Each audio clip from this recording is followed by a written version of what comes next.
you're going to do it by a show of hands. How many of you think, really think, that Clinton's going to win the election tomorrow? By a show of hands. You got to decide. You got to pick a side.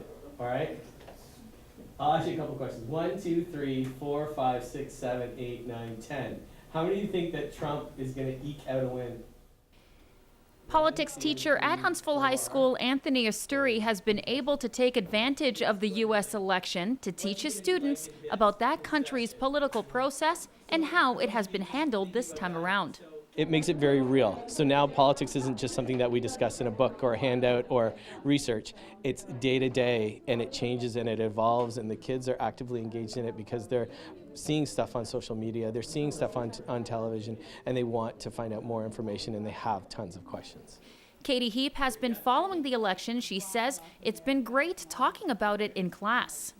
We've talked a lot about the debates which have been going on throughout the election and how they've been structured and how professional both sides have been within the election, as well as just talk about how the election will turn out after the candidate has won or not.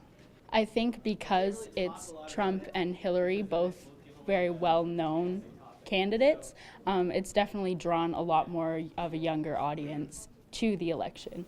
Fellow classmate Jack Elliott certainly agrees. He says it's been a very unique election to follow.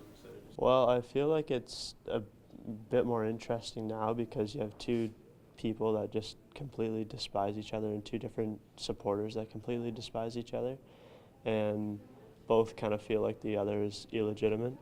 And, well, just because the effect it could have on our nation, like, they're our neighbors, we have to deal with them first usually, and that's a big impact on us. So despite who wins the election, all these students, including Felicia McEntee, will agree it's been one big reality show and one with potential scary outcomes. I think the season finale of America's pretty heated, honestly. It's really torn between the two. Trump supporters are ridiculous, in my opinion. They're very loud-spoken, uneducated, and unfiltered, whereas Hillary supporters kind of come from all walks of life, because between Bernie Sanders and Hillary, they were very different. But the divide between the two is shocking, which has really divided America, almost in a sense of looking back on the Civil War. It's almost that divided looking at it. It's really bad.